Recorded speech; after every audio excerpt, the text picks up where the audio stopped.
All right. Okay, we are on John chapter 2, and I think we finished in chapter 1 last week. Let's see certain comments, and before we look at the text, this section and chapter 2, well, traditionally has been said and is a beginning and of Jesus' public ministry. Although it's not so public because it is a wedding, Jesus' ministry, the thing that Jesus did is only limited to certain people. So in one sense, it's not fully public, but at the same time, we find that this section, chapter 2, chapter 3, chapter 4, and is more or less has their indications. They form a kind of a subunit, and you find that the word Cana of Galilee is mentioned in chapter 2, verse 1, and you go all the way down to chapter 4, and at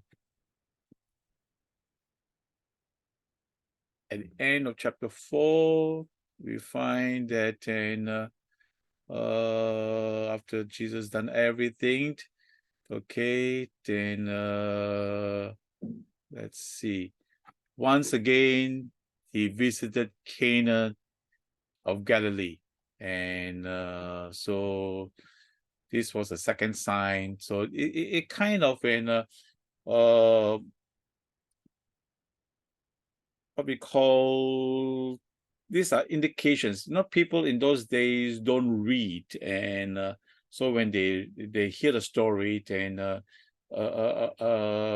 hearing the sound or name of a place that is repeated and indicates that this is a kind of a self-contained unit, and there are a number of things that are there. And you find that there are certain what we call themes that has to do that are kind of related to one another, and most likely the most and here is where Jesus in chapter 1, after he met Nathaniel, and he said basically, you believe that I saw you, you believe because I told you under the fig tree, you will see greater things than this. So this is some of the greater things that the disciples will see Jesus do, and basically to indicate that Jesus is the Messiah. Know that John has written this gospel so that you may believe that Jesus is the Messiah, the Son of God. All right. So the wedding and the visit to the temple, the interview and discussion with Nicodemus about a new birth, the woman at the well, all has this kind of the theme that in Jesus, the old is passing away and the new has arrived, and in the certain sense, the Messiah has arrived. So these are signs, these are indication, these stories are written down to show that in Jesus, the Messiah has come. This goes back to John's and the prologue, and the Word became flesh. We made his dwelling among us. We have seen his glory, the glory of the one and only Son of God, who came from the Father, full of grace and truth. And in the first story that we have, and in chapter 2, and concludes. And in verse 11, what Jesus did here in Galilee, in Cana of Galilee, was the first of the signs through which he revealed his glory, and disciples believed in him. So these are kind of markers that kind of tie the stories together, and Jesus revealing his glory in a way that we probably don't then normally expect. His glory is revealed in a way that the disciples see it, but the others don't see it. The glory is somehow and only revealed to people who believe, and people who don't believe do not see that glory. They see something else. Okay. Now, the story began with verse 1. On the third day, a wedding took place in Cana, in Galilee.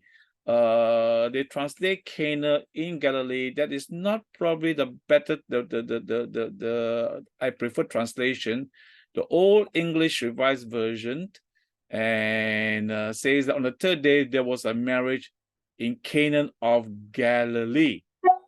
This is probably what then a better translation would have been. Later on, we find that even the NIV, which translated it first, says as Canaan in Galilee, and in verse 11, he says that what Jesus did in Canaan of Galilee. All right. Now the idea, the point is this: Cana of Galilee, and probably is mentioned by John then to distinguish probably within another, there are probably several other places that are called Canaan, and so Cana of Galilee is used to identify this is the place that Jesus is talking about. Now, some of you have gone to Israel, and probably you visit Nazareth, and after Nazareth you went to Canaan, and probably you were taken to the church where they are what we call renewal ceremonies, weddings, and all that. And that is about 4 miles, a few kilometers away from Nazareth. That is traditionally the tourist and identification of the place. Okay. All right, I'm having this notification. Okay. However, there is some what we call uncertainty as to actually where this Canaan in Galilee is actually is. I am not certain that this is the place that we went, and we went to Israel, and the Canaan. This is where this took place in John chapter 2. Most scholars think that the actual Canaan of Galilee that is recorded in John chapter 2 is further north to the east, and further northeast about another 4 or 5 miles away. And now it's no longer inhabitable. There's nothing there, but there are some ruins, and there are some what we call, it's not fully excavated, but there are some tombs, and probably there are indications there was a village there, and I don't think it's been excavated. Maybe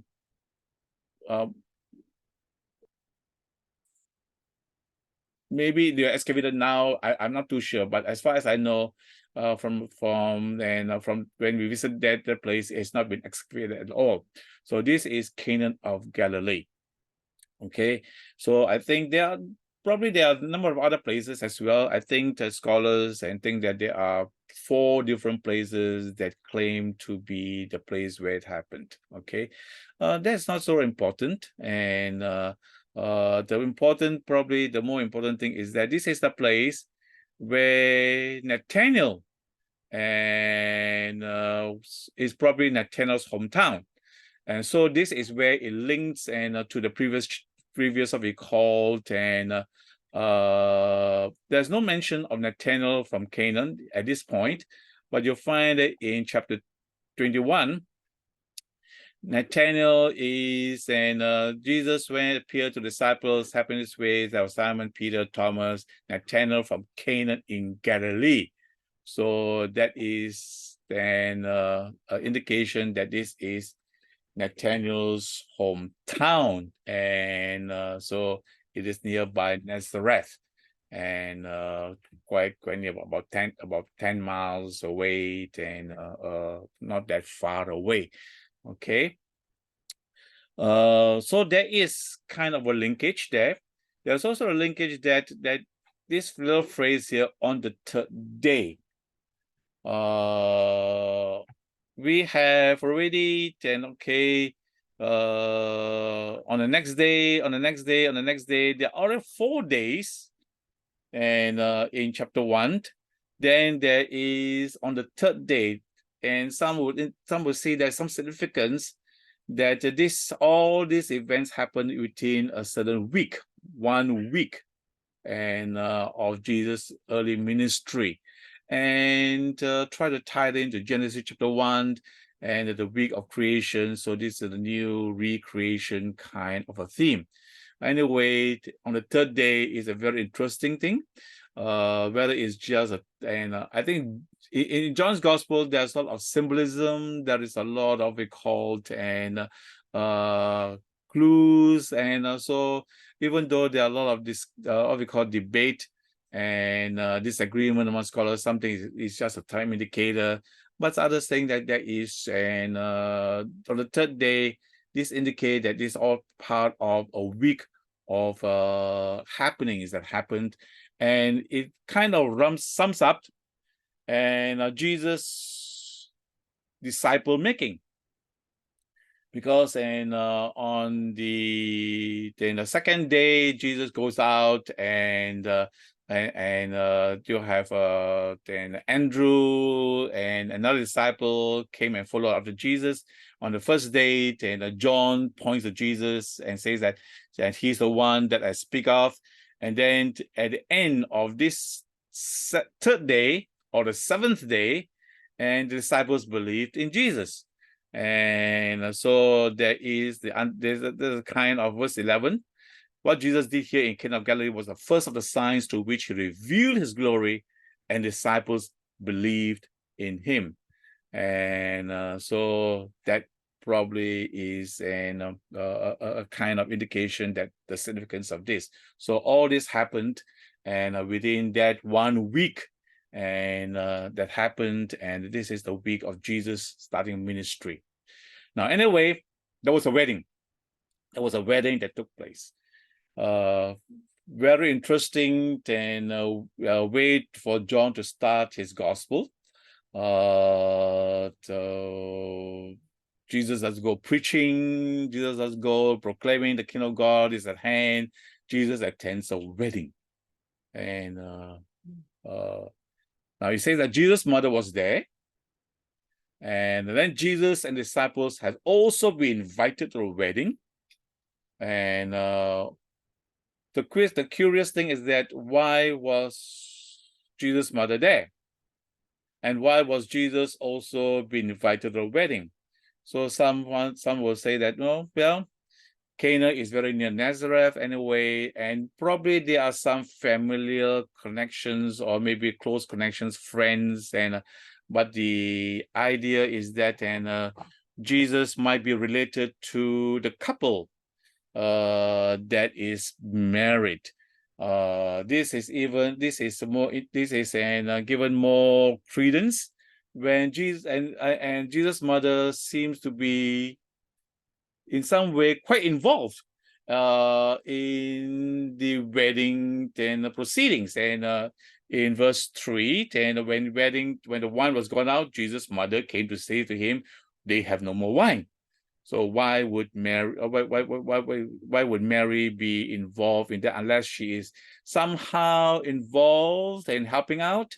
And why would she be involved in helping out? Probably because she's related, or maybe she is a friend and things like that. Now, the kind of absence of details has caused early church leaders to speculate and be more speculative, and the imagination goes in overdrive. You would say that if Jesus' mother is related to them, that means Jesus himself was related to the couple as well. And some early fathers and say that actually the person who's getting married is John, and so then who they would indicate that John was Jesus' younger cousin. And then when Jesus was crucified on the cross line, then Jesus entrusted and his mother to John, the beloved disciple. So these are some very interesting speculations. We have no way of whether then to verify it or to disprove it, but just some interesting kind of trivia that you might be then kind of interested to know. Anyway, Jesus' mother was there for the wedding, and Jesus and disciples had been invited. And also then how and why were they on the way back to Nazareth, and on the way therefore they were somehow invited and as kind of a courtesy, or because they were somehow related, because Jesus' mother was related. Okay. And so they came to the wedding. Okay, Jesus was invited, disciples also were invited, and then when the wine has gone up, now why would the wine be gone? And when the wine has in Jewish weddings, the wedding ceremonies, the wedding celebrations doesn't just one day or just one evening. And typically a wedding ceremony, you can read that I think in Samuel, also in the book of Judges, when Samson was married, and the wedding feast lasted 7 days. So this is quite indication that even in those times, and some will say that even longer than 7 days or 2 weeks. So the wine then somehow used up, something that if Jesus and his disciples were last minute what we call and invitees to the wedding, and kind of gate crash the wedding, then that might be the reason why there may not be enough wine, and somehow then the wine and finish before they didn't prepare for so many people.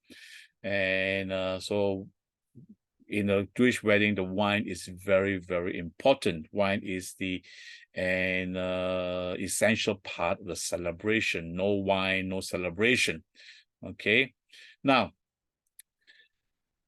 this is a very, very serious problem, and in the cultural setting of that time. And to have the wine run out would be not only a very serious and embarrassment in the culture where honor and shame is very, very important. Do not have enough wine, and the people then coming in and attend the wedding, and they'll say no more wine.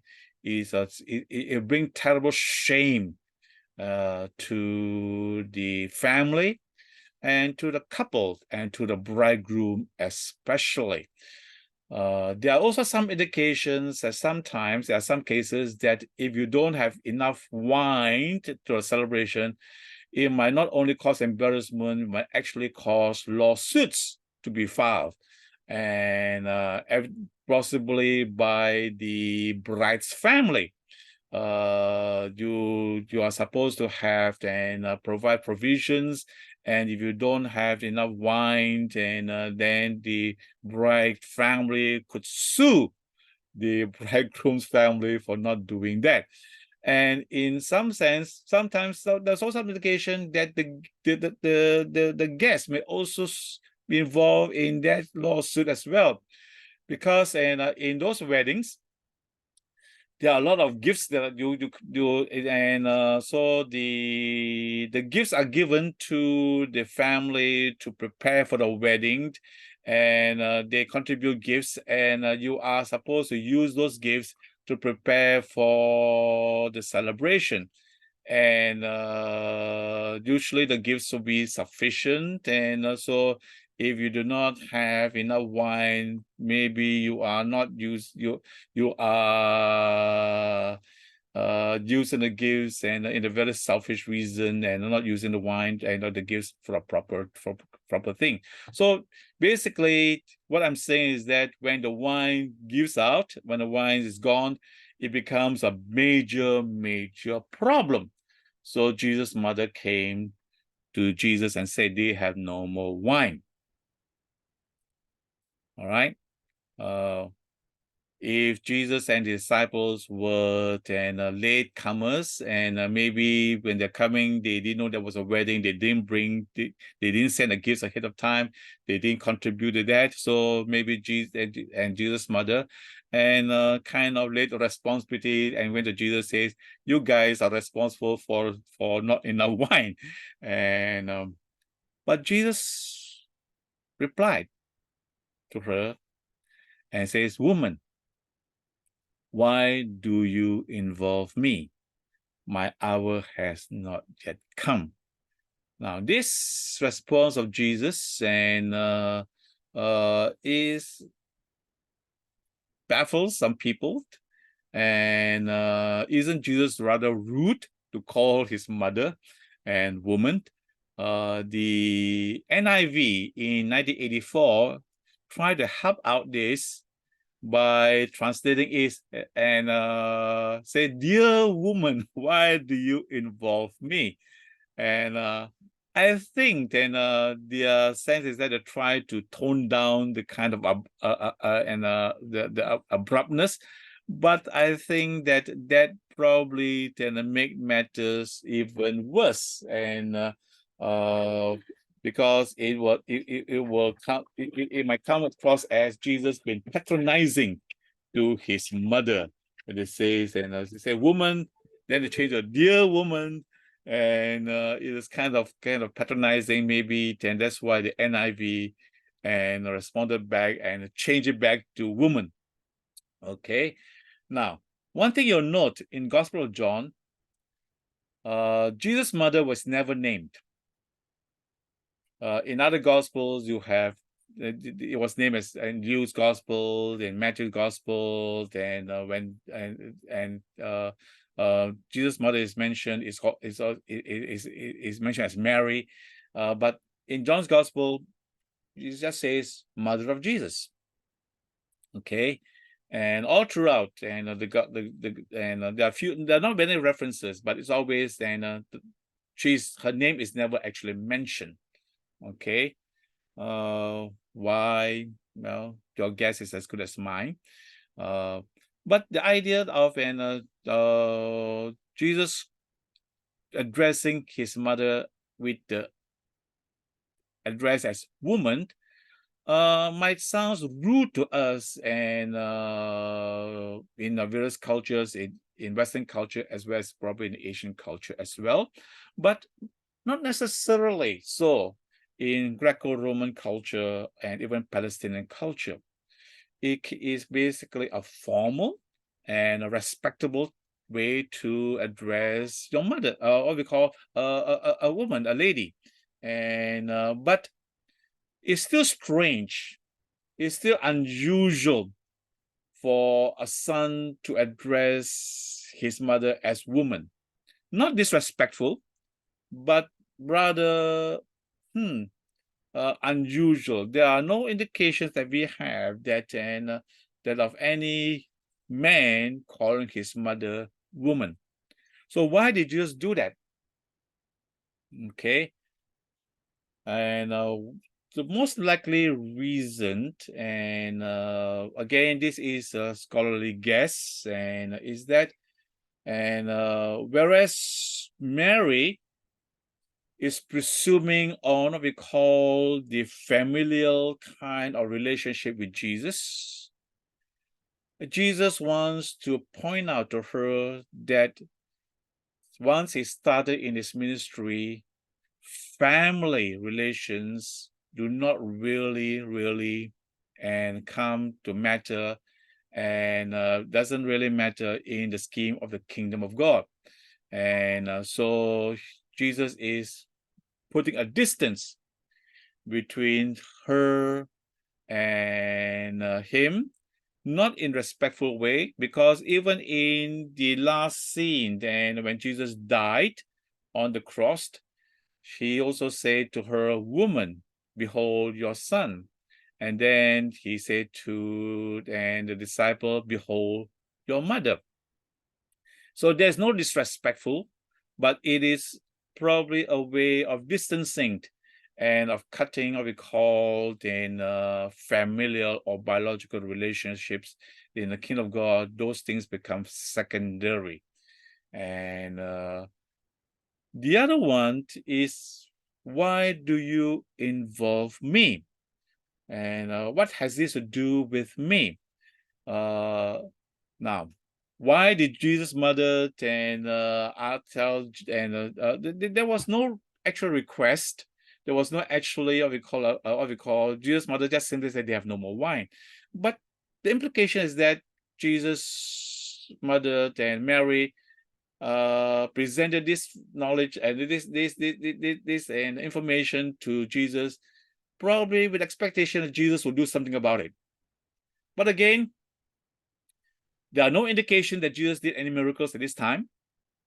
Well, it could be that, and Mary know that Jesus would do something about it, and but Jesus says, "What is it to me?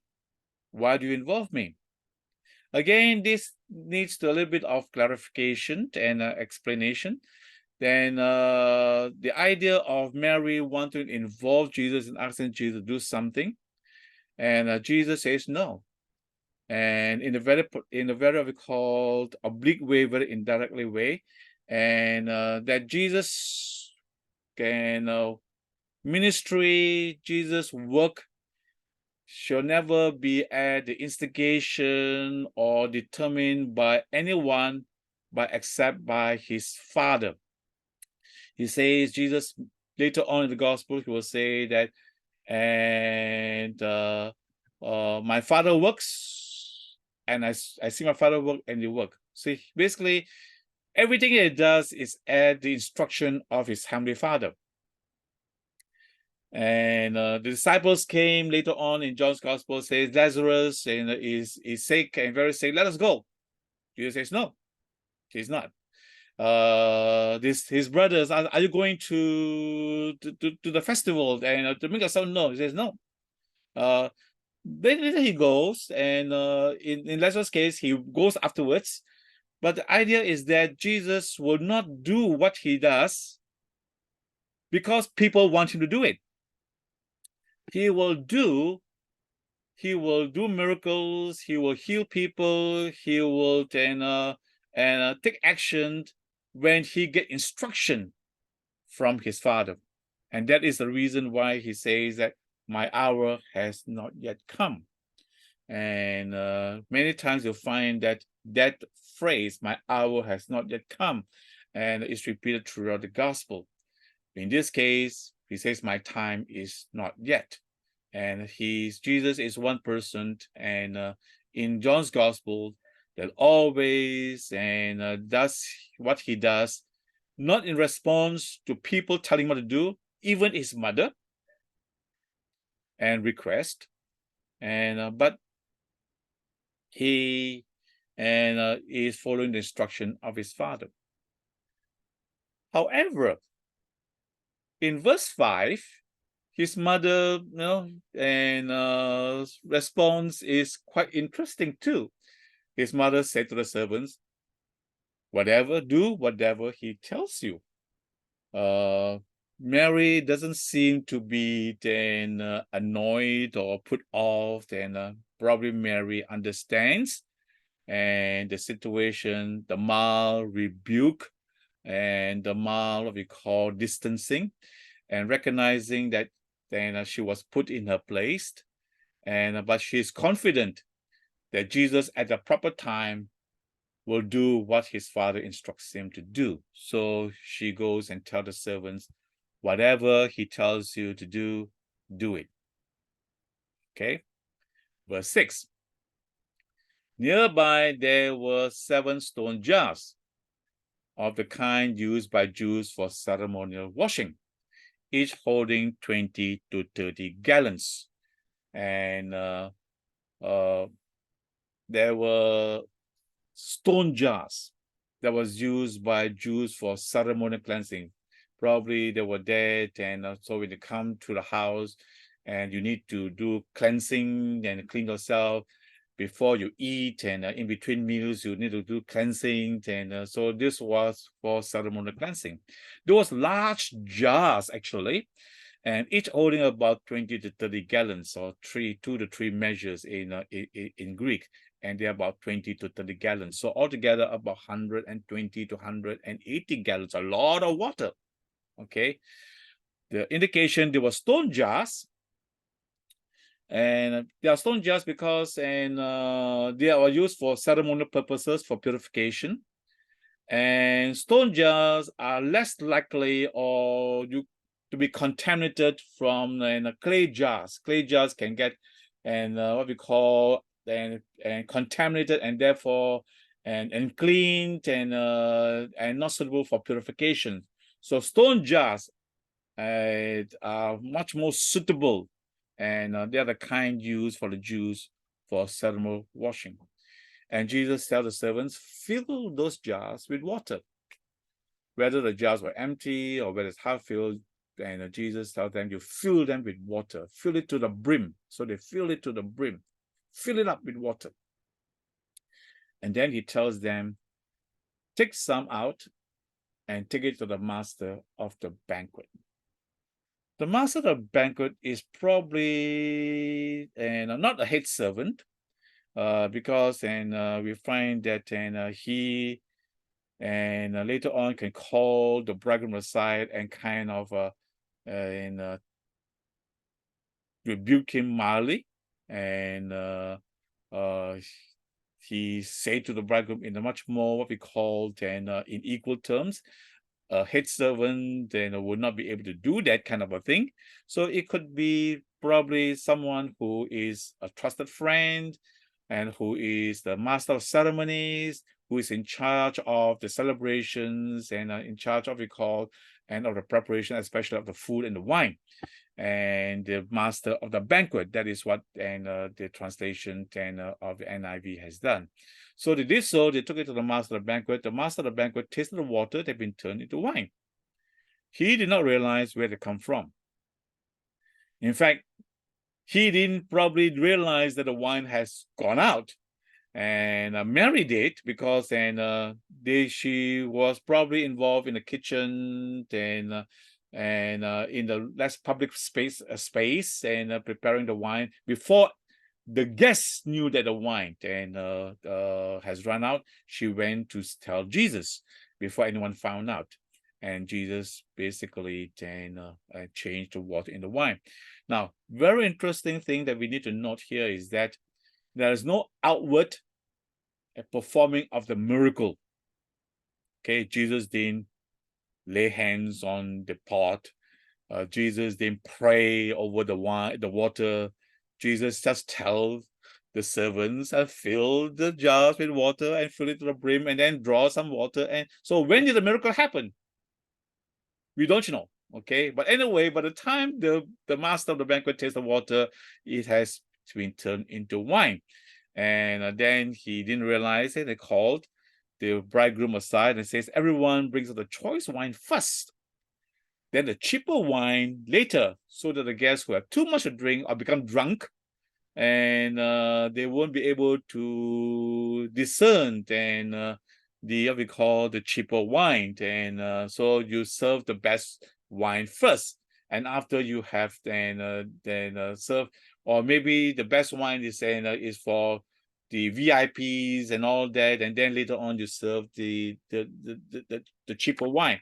But you have saved the best until now. Then now, definitely this is the key and a point symbolic, then what we call then a miracle, a sense of the miracle, because in verse 11 it says what Jesus did here in Cana of Galilee was the first of the signs through which he revealed his glory, and disciples believed in him.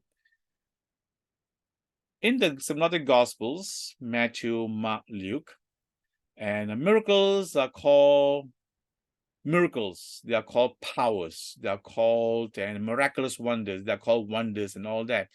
Those words are almost never used in John's Gospel. I think there was 1 or 2 times that was used there, but usually he used the word signs.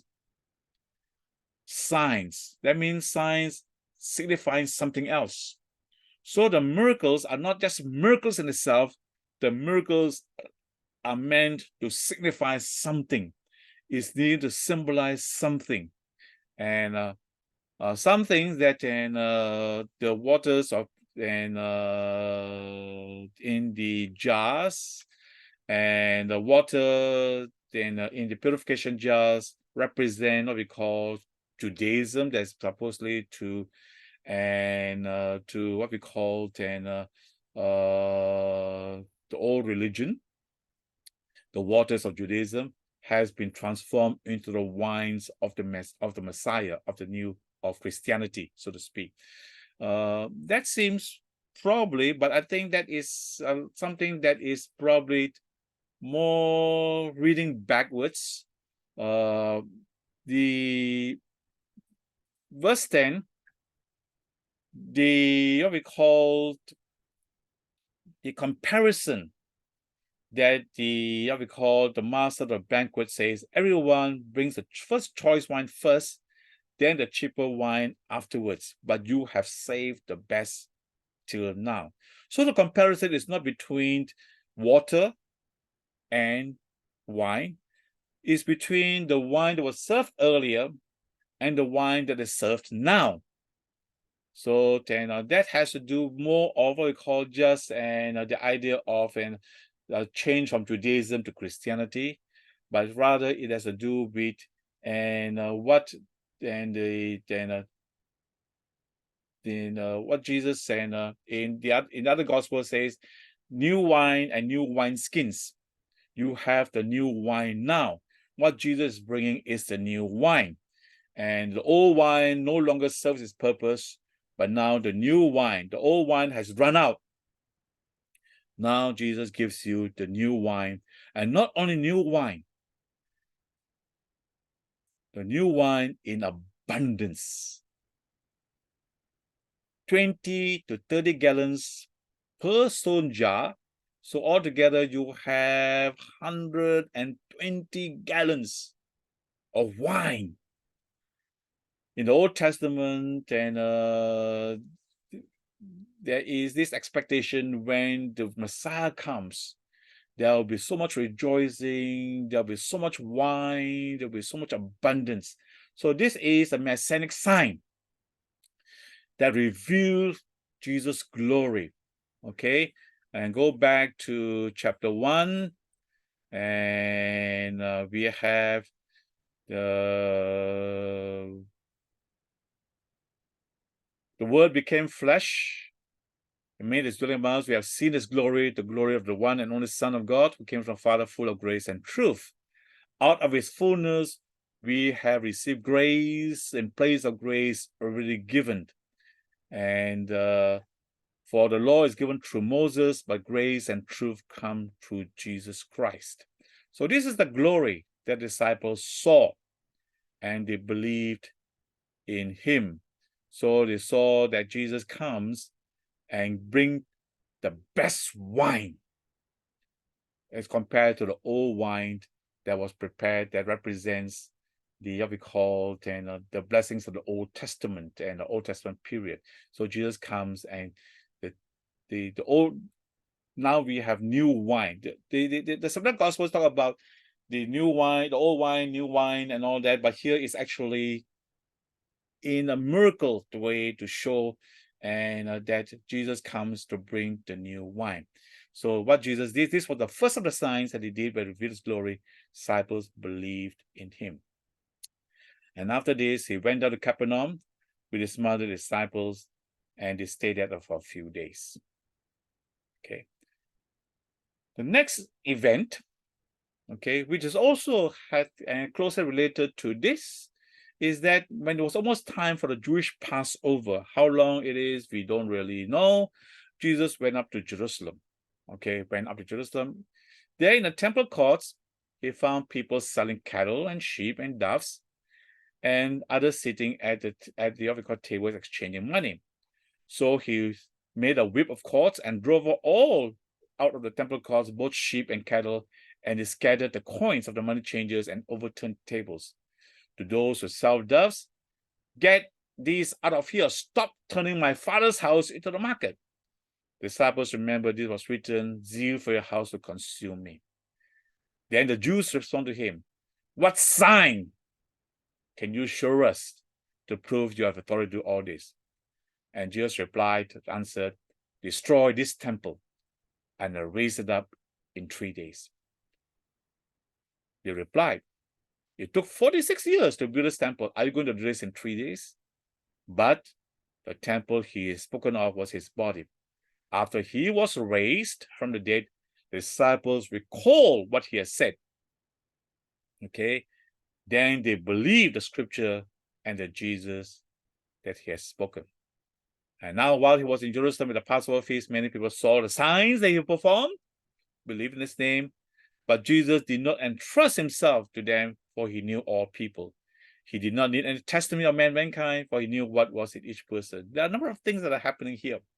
Okay, so if the wedding incident shows that Jesus is bringing the new wine of the kingdom and the Messianic kingdom into here in the visit of the temple, and Jesus basically cleanses the temple, purifies the temple, and not only purifies the temple, but also replace all we call and talks about the time when this temple will be destroyed and he will raise it up on the third day, the replacement of the temple, and with his own body. The temple is supposed to be the place where God's glory dwelled, in the Shekinah, and so there's a holy of holy place. But now Jesus says this temple will be destroyed, and he will raise it up in 3 days to his body. So here, and of course, the disciples never understood it. It's only after the resurrection, when remembered this, that they understood what Jesus was saying, because this was what he is saying. And then while he was in Jerusalem, people saw the many signs, many miracles he performed in his name, the miracles. But Jesus never put their trust in him, because he knew all people. And he did not need any testimony about mankind, for he knew what was in each of them. One of the things that you have in John's Gospel about signs on one level are miracles that what we call and gives the indication of who Jesus is, and you need the eyes of faith to perceive that. But the people saw the signs, the miracles that were performing, and they believed in him. And these are the people who believe in somehow they believed in him, but Jesus never entrusted himself to them. Okay, believe in miracles, believe in Jesus because he does these miracles in itself is a very superficial, is very inadequate basis for Jesus to entrust himself to them. And Jesus does, in other words, Jesus never considered them as his true disciples because he knew what was in them. He did not need any testimony about people because he knew what was in each person. So there's an indication once again of who Jesus is. He knows people. And so there is a little play between the signs, because here the Jews are saying, what sign can you show us to prove you have authority to do this? Okay. And Jesus in his and after he has the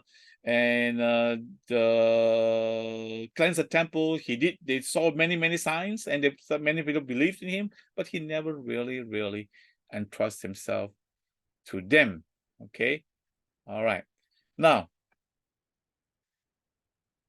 a problem that somehow arises and with respect to this incident at temple, because if you compare the synoptic gospels in Matthew, the cleansing of the temple comes at the end of Jesus' ministry.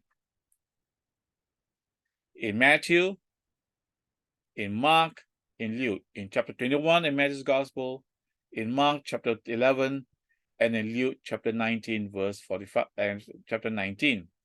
But in John's gospel, the cleansing of the temple begins at the very beginning of his ministry. So what's happening here? Okay, number one, and the similar gospel is correct. John is incorrect as far as the chronology is concerned. Some others says that, and so John changed the timing of the of temple cleansing to the beginning of Jesus' ministry for theological purposes. He is not trying to give you historical record. He's trying to tell you the story. He's trying to teach you who Jesus is. So Matthew's gospel and the other gospels are correct in the chronology. John has dislocated it and put it at the beginning.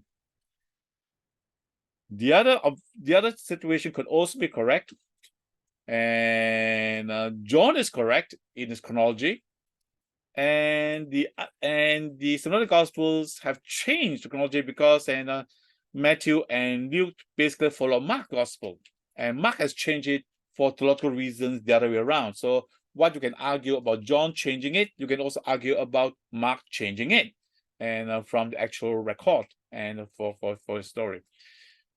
There are some scholars that says that there are two cleansing, one at the beginning, one at the end, because the details, there are certain details that are not exactly the same. And well, let's look at some minor, what we call the differences. In the Synoptic Gospel, Jesus came, Jesus overturned the changes, and basically overturned the benches of those selling doves.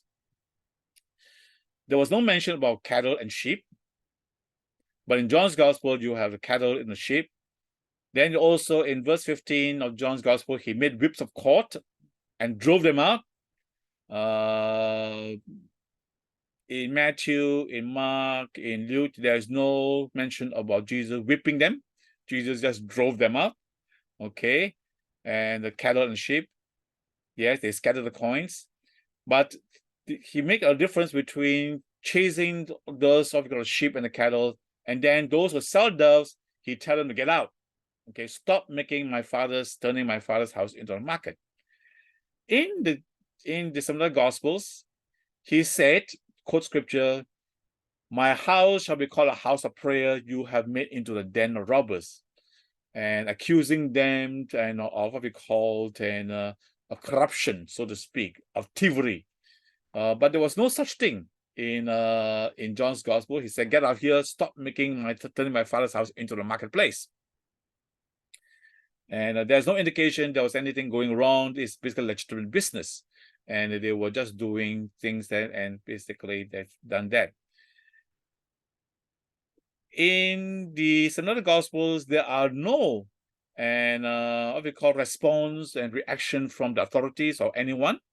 But in John's Gospel, and the Jews responded, "What sign can you show us to prove that you have authority?" Jesus answered them, "Destroy this temple and raise up in 3 days." And then so they did challenge Jesus. But in Matthew, Mark, and Luke, there was no challenge. Probably they are too shocked and to respond and to Jesus. So for some of these reasons, some scholars, especially evangelical conservative scholars, think there are actually two cleansing the temples. And most scholars are not convinced, and I am also very reluctant to share that kind of into. It's quite strange that 3 Gospels record the cleansing at the end, and only John record the cleansing at the beginning. And the likelihood of 2 cleansings is quite unlikely, and in the sense that in Matthew's gospel, in the gospel, the cleansing of the temple was one of the key factors and for the Jewish authorities of arresting Jesus and killing Jesus. And most New Testament scholars think that was the case. And so in John's gospel, there's no such indication particularly. Now, one very respectable Australian scholar have an answer to that, and he says that, well, both of them could be correct, and he says that in the first incident, and it was so unexpected. Jesus came to Jerusalem and just chased everybody out, and they challenged him, and they didn't really know what to do about that.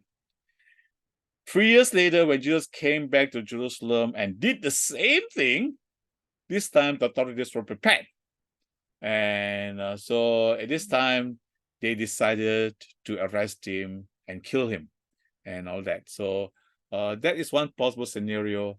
Very ingenious and very inventive, but I have to say that I myself find that a little bit stretching my mind a little bit. I'm not fully persuaded by it, but it is possible that this has happened. Okay, all right. Let me have your thoughts and or your questions and or your responses onto this. Okay, all right. Pastor, I